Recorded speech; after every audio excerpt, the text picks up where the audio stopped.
I hope this conversation finds you well on the second episode of Fintech in Africa. And in today's conversation, we're focusing on payments, services, and in the startup space. I am joined by an amazing guest in studio. I'm going to let her introduce herself. So Delilah, thank you so much for coming to my set after looking for you from all over the continent. Thank you. Thank you for having me. Looking forward to the conversation. Yeah, probably want to tell the guest your name, your background. Yes. Cool. My name is Delilah. I'm one of the co-founders at KOA. I'm originally from Ethiopia, but I've grown up here in Kenya. Yeah, that's nice. I actually wanted to ask you about your background. Yeah. That's interesting. Ethiopia, Kenya. Mm-hmm. Tell us a bit more about KOA. What is KOA for someone who wants to understand what exactly you do at KOA? What is KOA offering? Yes, you can walk us through that. So KOA is a mobile application where we're helping you save for goals and also earn interest on those goals. So today in the market, you can put money away either in like a sacco, or maybe you'll keep it in cash under your pillow or something, or you'll try to go to any type of investment house. But to be able to make investments, you have a high capital requirement. Mm-hmm. So what we're doing with KOA is trying to democratize access to asset managers or kind of different investment products through savings. So we're really trying to help people build that savings behavior, mm-hmm. and also make sure that they can save for long-term or short-term goals that they have. So you've talked about an interesting thing about democratizing the process. So who is your eligible customer? What are the requirements for anyone who wants to use your platform? Yeah. So for us, anyone can be our customer, but you need to be of age, of course, so mm-hmm. 18, have a KRA PIN, because the underlying asset that we work with is, of course, an investment product, mm-hmm. and therefore we need to comply with KRA. And beyond that, you just need to showcase and that you have your identification details, just so we can verify that you are who you say you are. It's interesting. So if I want to use your platform, probably walk me through what's the interest value. You mentioned you can earn interest on your savings. So now if I'm already saving with a bank, yeah. What's the competitive advantage if I decide to start saving with KOA instead of with a typical traditional bank? For sure. So maybe I'll ask you actually, what was the process that it took for you to set up your bank account? I set up my bank. The size is all I need. The size is all I need to hear. Mind you, I set up my bank in 2009, 2008. Okay. And it took a whole week, in short, by the time I was finishing. And it was a savings account. I remember it was for uni. Yeah. So it was quite tedious. Process. And that's what we see, right? Like a lot of these traditional institutions are still kind of stuck in that manual and tedious process. So I want to open a bank account, I have to go there physically. I have to bring my documents physically. I have to copy them. I have to sign them, the whole shebang. One of the value props that we see with KOA is really just how quick you can set up and start saving and start earning interest. So you download the app, you provide us your information, same day you'll be verified and you can start saving. That's a very quick KYC yes. process. And I think on the other hand, when you were also mentioning interest, so if you go to an asset manager today, you are kind of required to have a minimum capital base, anywhere from 2,500 to 5,000 for your initial deposit. Yes. And of course, for the wider population, that's quite a high number, especially for every time you're trying to deposit. Yes. So we've minimized that to be 100 shillings. So you can start saving at 100 shillings, but earn up to 10% interest on the money market fund that we're investing in. Wow. So it's really that entry point for people who want to start saving, who want to start investing, because, it shouldn't be limited to just those who have capital, yes. that type of interest. So that's really what we're trying to educate about and really trying to build the product around. That's interesting. You've mentioned 10% interest. I didn't actually know that because I've been trying to sign up for KOA. Hopefully at the end of this you will have fully convinced me. You've walked us through the process of what you're doing with KOA. So probably just to shed light on your journey setting this up. If in the startup space, what are some of the building blocks for a payment or a savings service like what you have?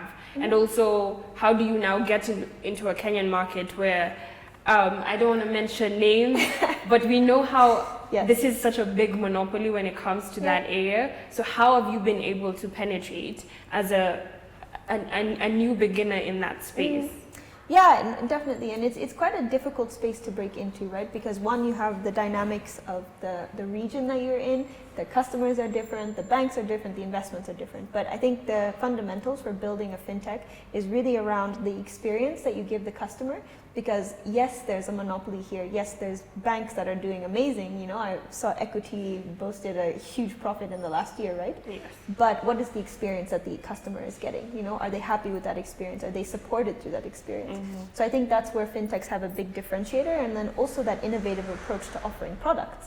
Yes, there are investment products in the market. Yes, there are different players in the market, but do these products make sense for someone like you, for someone like me? And today, there's a big disconnect there.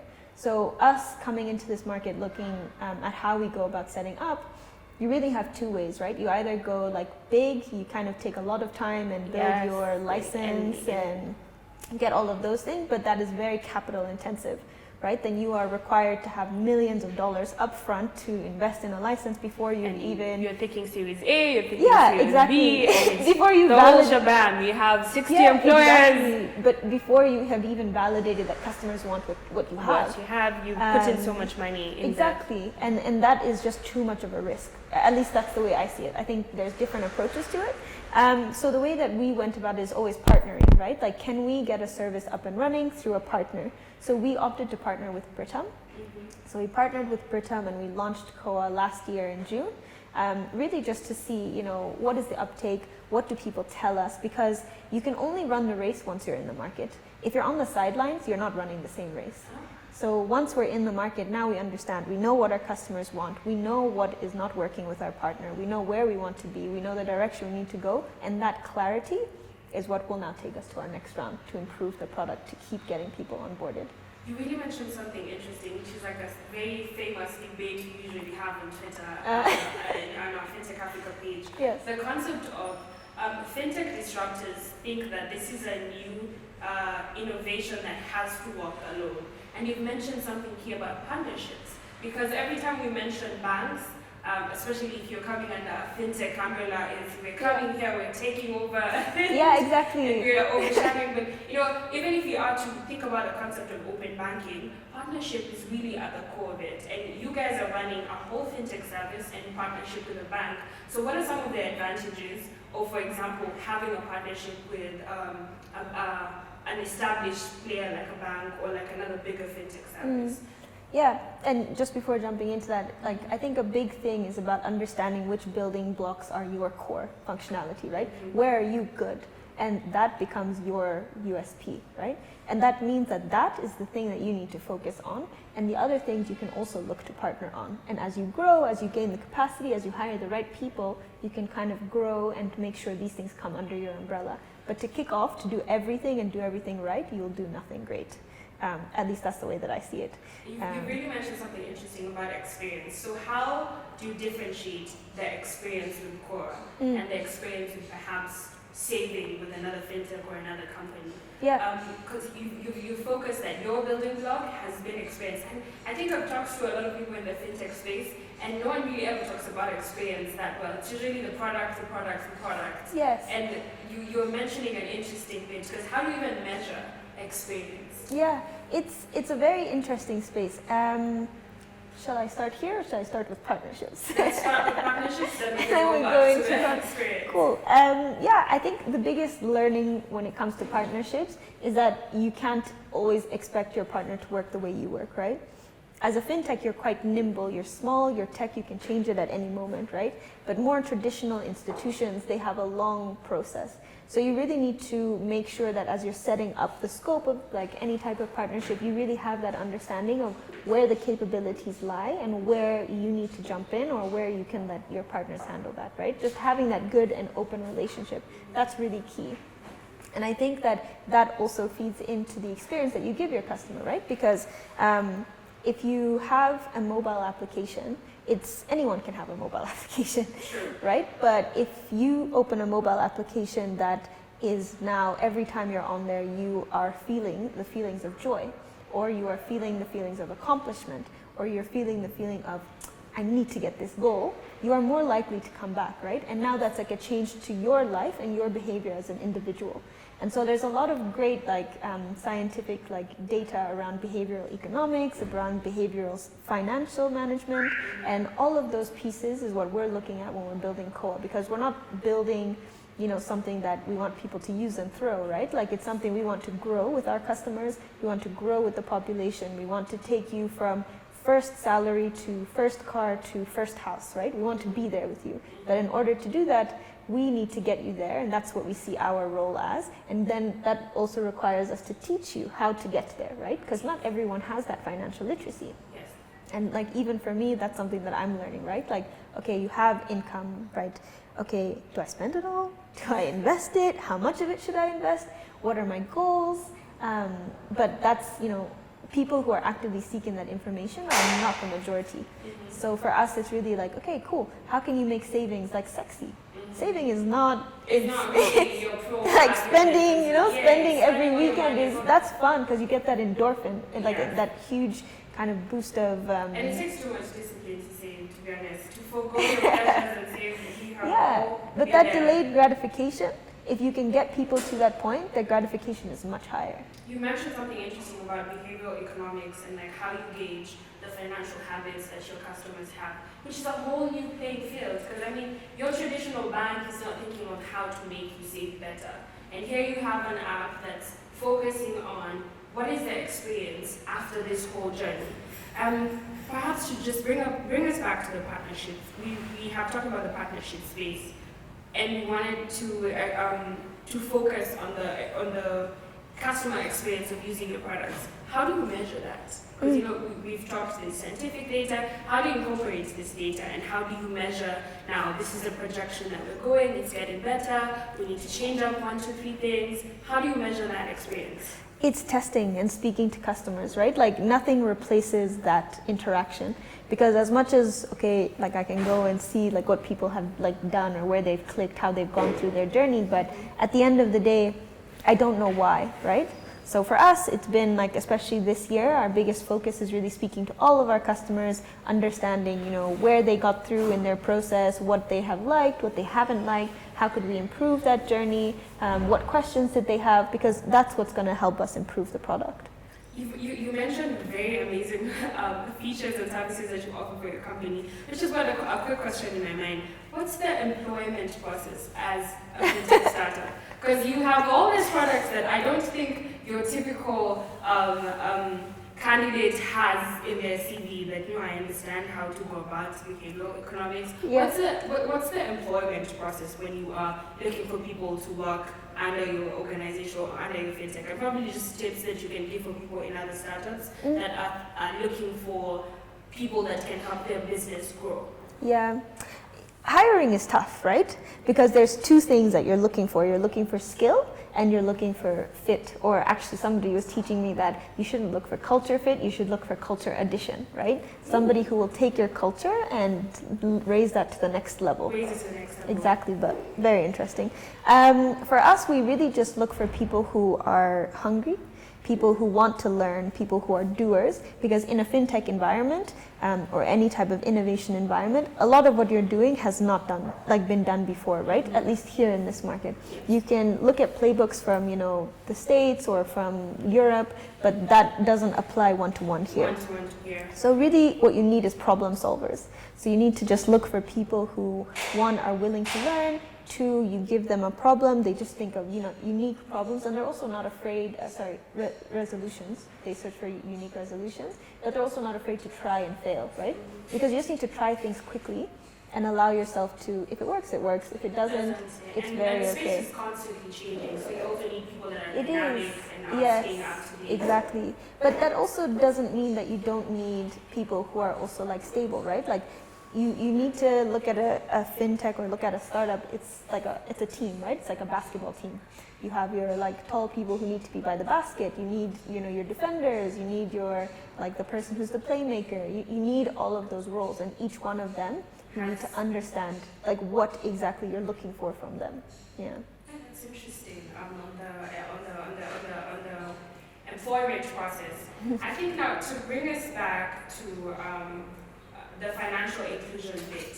So we have all these fintech disruptors and innovators, and we're banking traditional products at a fast rate in the past 10 years than ever before. You know, we have separate pension fintechs, insurance fintechs, regutechs, fintech. Even the terminology keeps changing every day. You know, when you had NFTs, now you have fractional NFTs, and it constantly is changing. Now we were talking earlier on, and I was trying to ask you, what's the role that, for example, like a startup or a fintech like you can play towards the financial inclusion bit?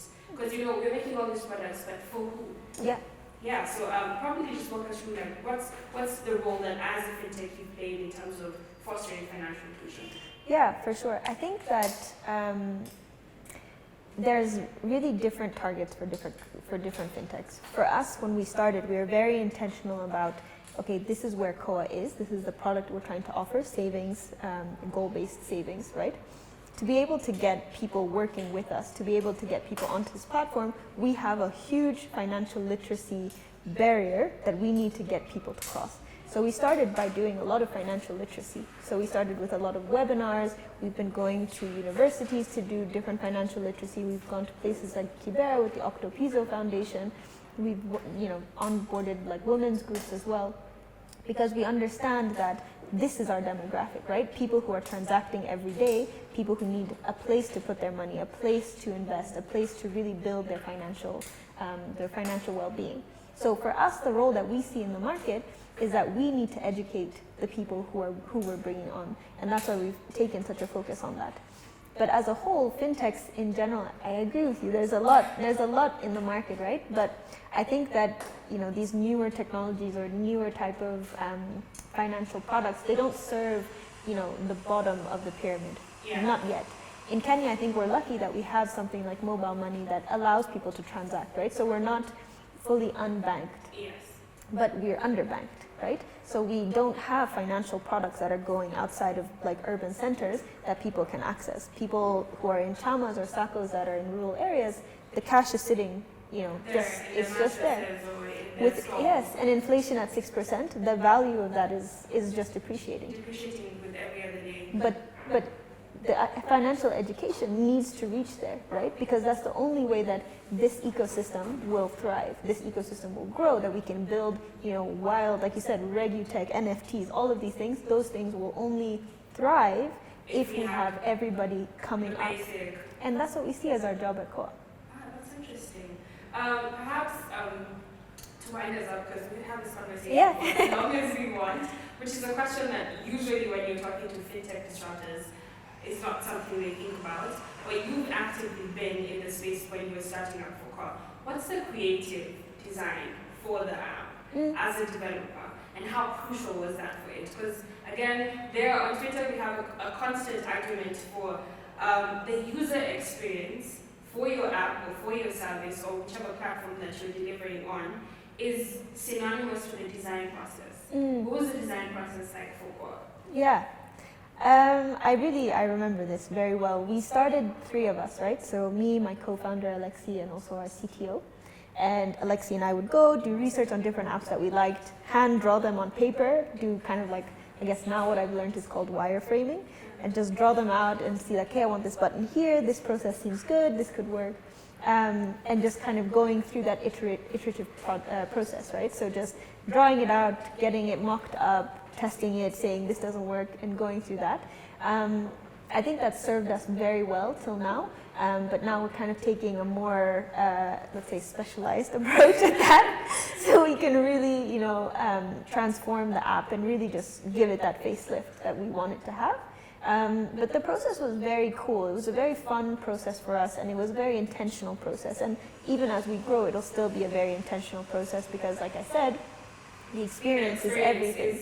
At the core of your exactly. business. It very much is the experience, because you can look at a lot of examples. Like you can even look at the mobility as a service kind of sector, right?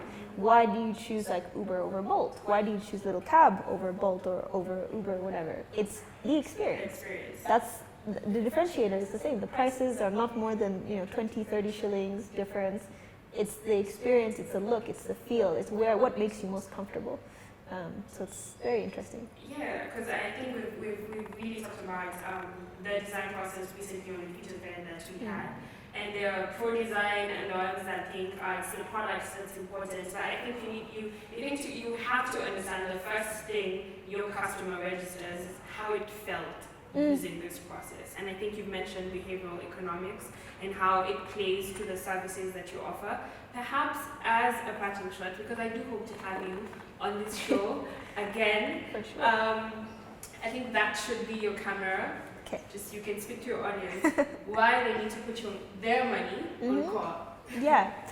Before I do, I would say design, but the product also has to work. It has to say it has to do what it says it's going to do. The product has to do what it has to do, but you see, I would never get to the product. Yeah, the exactly. experience was not as good if you couldn't even get on it. As enticing. Because remember, you're not the only one who's offering the savings 100%. experience. You have your banks, you have your M-Shari's, you have your M-Pesa. So you need to have that cutting edge. And sometimes when we're thinking about the technology, we tend to forget the experience. Sometimes it's something as small as a button, or like where the menu is located, or how the pop-up flows. There's a whole lot of things that you have to keep adjusting over time, because that user experience and the new features that keep coming on is what makes sure I continually use 100%.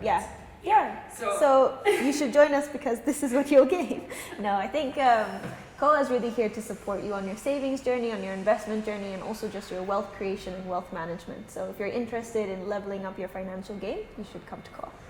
Leveling up your financial game. Thank you so much for staying tuned for this episode. I hope to have you the next time.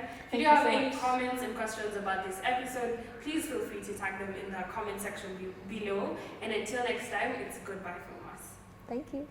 Thank you.